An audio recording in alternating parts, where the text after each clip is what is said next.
타이타닉호가 침몰한 지 겨우 100년밖에 안 됐는데 과학자들은 불과 수십 년 안에 잔해가 거의 완전히 사라질 수 있다고 합니다.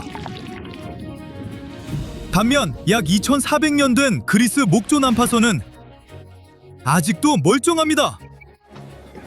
고대 조선 기술이 마법 같았던 걸까요? 재료 때문일까요?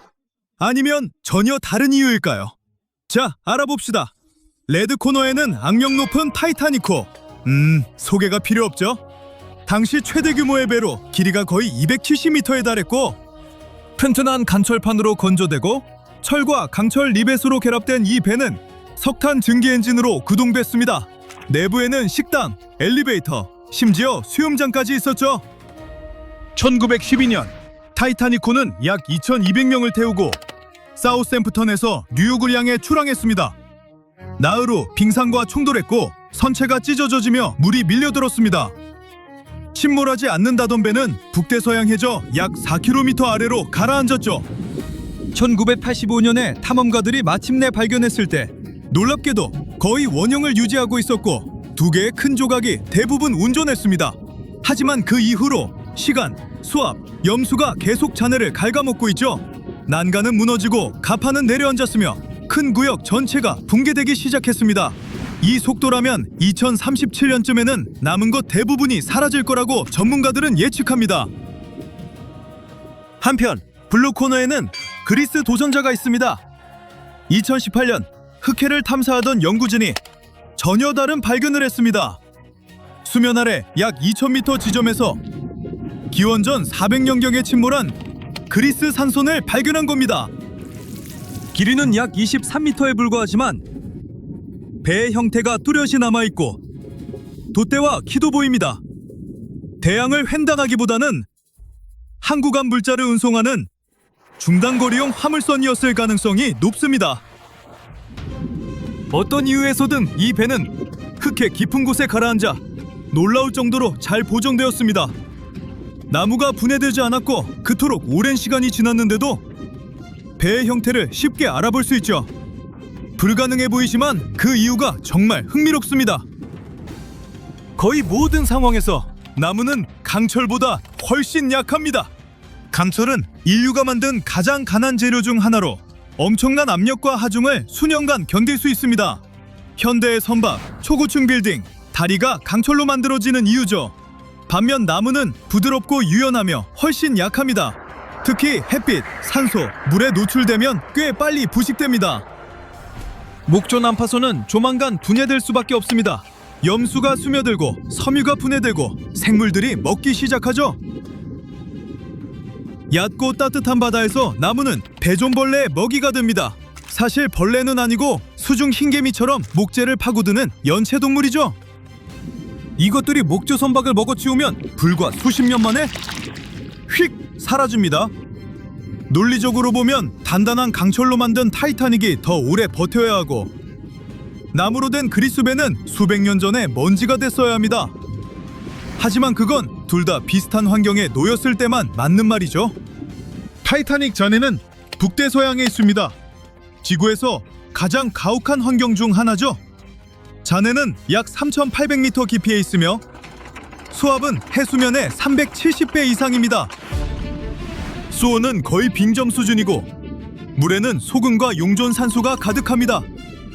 철과 강철이 산소 및 염소와 만나면 산화철, 즉 녹이 생기죠. 하지만 타이타닉의 부식은 화학적인 것만이 아니라 생물학적이기도 합니다. 1990년대의 과학자들은 잔해에서 할로모나스 티타니카에라는 특수 박테리아를 발견했습니다. 이 미생물은 금속 자체를 먹으며 러스티클이라는 고드름 모양의 취약한 구조물을 만들어냅니다. 러스티클은 단단해 보이지만 녹으로 된 산호처럼 속이 비어있고 부서지기 쉽습니다. 자라다가 떨어지면서 선체 조각을 함께 가져가죠. 러스티클이 하나 떨어질 때마다 타이타닉은 조금씩 더 사라지는 겁니다. 여기에 강한 해류와 심해 수압까지 더하면 잔해가 서서히 무너져 내리는 이유를 쉽게 이해할 수 있습니다. 반면 흑해에는 이 바다를 특별하게 만드는 흥미로운 특성이 있습니다. 구조가 마치 완전히 다른 두 바다를 겹겹이 쌓아놓은 거대한 레이어 케이크 같죠? 위쪽에는 산소와 해양 생물이 풍부한 일반 해수가 있습니다.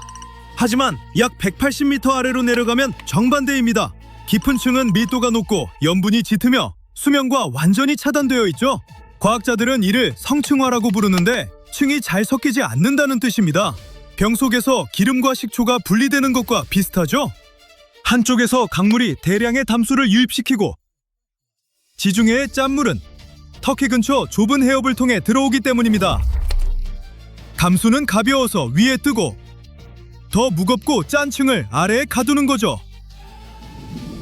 흥미로운 건 그 아래층이 수천 년 동안 밀봉되어 있었다는 겁니다. 산소가 도달하지 못하니 산소에 의존하는 해양 생물은 살 수 없죠. 대신 부패하는 유기물을 먹고 사는 박테리아가 만드는 황화수소가스로 가득 차 있습니다. 다시 말해, 이 환경은 일반적인 생물학적 분해를 막아 물질을 보존합니다. 나무나 금속을 분해할 산소와 생물이 없으니 가라앉은 것은 사실상 시간이 멈춘 상태가 되죠. 그리고 실제로 효과가 있습니다. 밧줄, 가죽, 진물 같은 섬세한 것들도 그 깊이에서 살아남았습니다. 그래서 고고학자들이 이곳을 좋아합니다. 그리스, 로마, 비잔틴, 오스만 시대의 난파선이 60척 이상 기록되어 있고 상당수가 놀랍도록 잘 보존되어 있죠. 고대 조선공들은 진정한 장인이었습니다. 기계나 금속 용접 기술은 없었지만 폭풍과 긴 항해를 견딜 만큼 나무를 튼튼하게 만드는 법을 알았죠. 기원전 5세기경 그리스 조선공들은 지중해 장거리 무역 항로를 항해할 수 있는 배를 개발했습니다. 그 설계는 수세기 동안 거의 변하지 않았죠. 고대 세계의 트럭이었다고 할 수 있습니다. 좀 더 느렸을 뿐. 시간이 지나며 인류는 계속 배를 개선했습니다. 중세에 이르러 범선에는 여러 돛대와 복잡한 사고가 달려 해안만 따르는 게 아니라 대양 횡단이 가능해졌죠. 그리고 대항해 시대가 왔습니다. 대포를 장착한 거대한 목조 선박, 글로벌 무역, 해상 제국의 시대였죠. 19세기에 이르러 나무는 한계에 도달했습니다. 증기 엔진이 돛을 대체했고 철과 강철이 목재를 대신했죠. 배는 더 커지고 빨라지고 강해졌습니다. 1912년에 건조된 타이타니코는 조선 기술의 절대적 정점이었습니다. 전기까지 갖추고 있었죠. 타이타니코가 침몰하지 않았더라도 오늘날 운항하고 있진 않았을 겁니다. 아마 수상 박물관이 됐겠죠. 한 가지 확실한 건 영화는 완전히 달랐을 거라는 겁니다. 오늘날 과학자들은 두 종류의 난파선을 보존하기 위해 분주합니다. 시간 속에 멈춘 것과 빠르게 사라져가는 것 모두요. 북대서양에서는 잔해가 완전히 붕괴되기 전에 로봇 잠수정이 3D 스캔으로 타이타닉을 기록하고 있습니다. 한편 흑해에서는 수중 드론이 아무것도 건드리지 않고 탐사하며 닷, 도자기, 조각 장식까지 갖춘 거의 새 것 같은 배들을 촬영하고 있죠. 그곳의 해저는 아주 오래전부터 차단되어 있었기에 살아남은 건 배만이 아닙니다.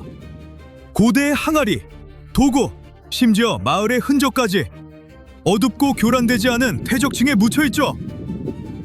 해암 고고학에 관심이 있다면 꼭 알아둬야 할 곳입니다. 하지만 모든 난파선이 그대로 방치되는 건 아닙니다.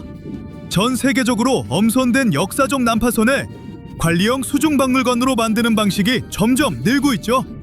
접근을 차단하는 대신 과학자와 보존 전문가들이 다이버들을 초청해 책임감 있게 탐사하도록 하고 있습니다.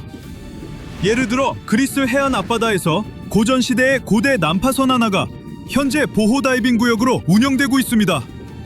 대부분의 경우 침몰선을 옮기는 건 비현실적이고 손상 위험이 있어 새로운 기술이 등장할 때까지 수중에 두는 게 더 안전합니다.